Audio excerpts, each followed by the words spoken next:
Well, the Prime Minister and I have made a promise to the British people to stop the boats. We are committed to delivering on that promise. We've got an unsustainable problem that we need to fix. And whilst, of course, we are disappointed with the decision today, we will be putting in an application to seek permission to appeal the judgment very, very swiftly. How swiftly is that likely to be, do you think? Well, the court itself has asked for any applications to be made by the 6th of July, so we'll be adhering to that timetable. Because the clock's ticking. You talked about the deportations to Rwanda being in the summer. I think September is your latest target. Where does this all leave the illegal migration bill? Because you're suffering defeat after defeat on that in the House of Lords. Now you've lost in the Court of Appeal. Isn't the whole policy unravelling?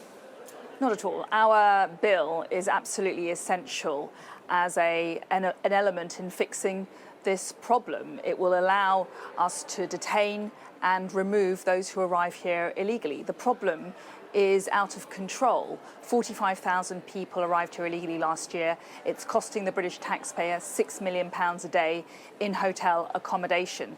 That is why the British people want us to fix this problem. The system is rigged against them, and that's why we're doing everything within our power to fix the system, change our laws, and stop the boats. But your own department has said it's going to cost about up to £170,000 per asylum seeker to deport them. That's on top of the massive legal bills you're facing.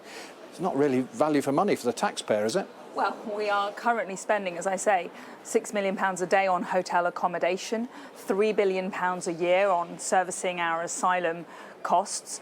Those costs are unsustainable, and the Prime Minister and I have made it clear that we will do whatever it takes to stop the boats and fix this problem. The decision today, as I've said, is disappointing. We respectfully disagree with the court judgment, but it's important to note that there are some elements upon which we were successful in the decision, and that actually Rwanda, we believe, is a safe country. We have a groundbreaking, world-leading partnership with Rwanda. I've been to Rwanda very recently. I've seen the arrangements in place. There are robust assurances. There is independent monitoring. Rwanda has an extensive track record of supporting 100,000 migrants and refugees. So there are good grounds for progressing with this policy, and I have every confidence in it. Who do you blame for these setbacks? Is it lefty lawyers, the Labour Party, the House of Lords, or the blob? Well, the system is rigged against the British people. It's as simple as that. That's why we're changing the laws through our illegal migration bill.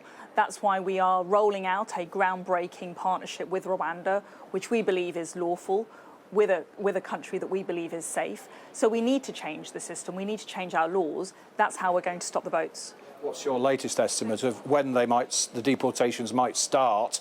Obviously, for that to happen, you've got to win in the Supreme Court.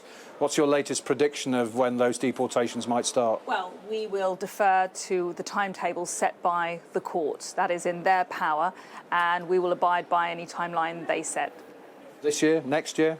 You'd have to ask the judges and the court for the timeline. But I do note in the summary judgment issued today, a reference to doing it as swiftly as possible was made by the judges.